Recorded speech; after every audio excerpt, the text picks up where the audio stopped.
Bonjour à tous. C'est le moment de faire le débrief du match de Ligue des Nations entre la France et l'Espagne. Voilà. L'Espagne a éliminé la France en demi-finale de la Ligue des Nations, 5 buts à 4. C'était un beau match à voir au vu du scénario. Mais bon, là, on va pas se mentir, la victoire espagnole est totalement méritée. Déjà, on va parler des compositions de la France. Il y avait Maignan dans les cages. Ensuite, la défense a été remaniée. Comme il manquait des joueurs comme Saliba, comme Koundé ou Pamecano. Du coup, Deschamps a décidé de mettre Kaloulou arrière droit. C'était sa première sélection. Ensuite, dans l'axe, on avait Konaté accompagné de Clément Langlais qui vient de revenir alors qu'il n'était plus là depuis 2021. À gauche du classique avec Théo Hernandez. Ensuite, il a mis deux milieux défensifs, Rabiot et Manu Koné. Et ensuite, devant eux, en milieu offensif, il a mis Michael Olise. Ensuite, à droite, il a mis Dembélé. À gauche, Doué. Et en pointe, Mbappé. Les Espagnols, ils avaient une composition classique, même si avec la Yamal à droite, Nico Williams à gauche. Bon, Fabian Ruiz était remplaçant. Il y avait à peu près tout le monde, à part des joueurs comme Emeric Laporte ou Carval qui était blessé. Euh, les Français, franchement, ils ont fait un très très bon début de match. Ils ont eu beaucoup d'occasions, mais ils étaient maladroits. Ils ont tiré à côté. Théo Hernandez a mis une barre. Dembélé a mis un poteau. Mais bon, euh, déjà, ils ont eu beaucoup d'occasions, mais Unai Simon, il a fait aussi un très bon match, on va pas se mentir. Très très bon gardien. Et sinon, pendant au moins 20 minutes, c'est les Français qui dominaient. Mais bon, ils n'étaient pas très adroits et pas du tout efficaces. Tandis que les Espagnols, eux, dès qu'ils allaient au but, directement, ça faisait ficelle. Ils ont ouvert le score par Nico Williams. Il a été décalé dans la surface par Oyarzabal. Personne, le marquage il était mal fait. Ils n'ont pas réussi à prendre le ballon Oyarzabal. Ils ont tous été attirés par le ballon. Nico Williams s'est retrouvé tout seul, frappe à bout portant, but. Tout de suite après, ils ont réussi à mettre un deuxième but en faisant une très belle composition, une très belle combinaison. Et Merino s'est retrouvé tout seul face à Maignan, il a marqué. Je crois à la mi-temps, il y avait 2 buts à 0 pour les Espagnols, c'était totalement mérité.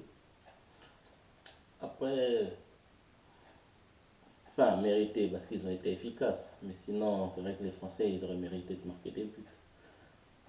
Après, à la mi-temps, bah, on s'est dit est-ce que les Français vont réussir à revenir. Ils sont bien repartis, mais tout de suite après, il y a les Espagnols eu un compte par Yamal. Rabiot l'a fauché dans la surface, penalty. Yamal le marque, 3-0. Hop, dès l'engagement, hop, quatrième but, Pedri, petit piqué au-dessus de Maignan, 4-0. Ensuite, les Bleus obtiennent un penalty par Mbappé. Allez, il a provoqué. Faute, il l'a lui-même transformé, 4 buts à 1. Mais bon, tout de suite, Yamal remarque un but, 5 buts à 1. Non, c'est pas possible une élimination pareille. Du coup, Deschamps a fait des changements. Il a rentré Gusto, il a rentré Cherki. Tout de suite, ça a changé le jeu. Euh, Cherki, il est arrivé, il a mis un très beau but sur une passe d'Mbappé. Fait contrôle du pied droit où il se la lève un petit peu. Reprise du pied gauche. Magnifique. Ensuite, là, ça fait 5-2. Ensuite, Cherki, encore lui, là, il est à l'avant-dernière passe. Il décale Gusto. Gusto centre. But contre leur camp de Viviane. 5-3. Ensuite, encore Cherki. Il fait une passe décisive à Colomwani. 5-4. Et après ça, les Bleus ont poussé, mais n'ont pas réussi à revenir. C'était trop tard. Malgré qu'ils ont eu des occasions par Dembélé, par Colomwani qui était tout seul qui a tiré au-dessus. Et voilà, la France est terminée. La finale de la Ligue des Nations, ça sera Espagne-Portugal, car les Portugais ont éliminé l'Allemagne 2 buts à 1 la veille.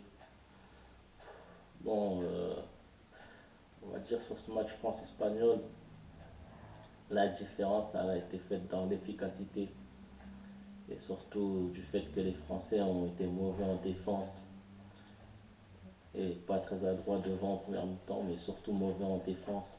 Mais on va pas se mentir aussi, la défense a été remaniée sans Koundé, sans Saliba, sans Upamecano. Voilà, l'anglais il a fait un mauvais match, mais bon, comme il a souvent fait en équipe de France, on va pas se mentir. Après Kaloulou, premier match aussi, il a été compliqué lui pour son premier match. Ceux qui se sont mieux sortis, c'est ceux qui ont l'habitude de jouer, Konaté et Hernandez, même s'ils n'ont pas été top non plus. Et puis la France a pris l'eau au milieu de terrain. Koné, il a été bon avec le ballon, mais sans ballon c'était difficile. Rabiot aussi était en grande difficulté. Lui, que ce soit avec ballon ou sans ballon, là son match il est raté. Après, on a beaucoup reproché à Deschamps de ne pas mettre une équipe offensive. Là, il l'a fait en mettant Doué, Mbappé, Dembélé, Olysée. Mais quand tu sais que la qualité technique des Espagnols, moi je me dis peut-être que sur ce match-là, il aurait dû mettre un système plus défensif, un 4-3-3, et il aurait mis Chouameni au milieu en plus de Rabiot et Koné pour les aider. Peut-être qu'ils auraient été plus solides. Et devant, il aurait mis trois attaquants, Dembélé, Mbappé, Olysée.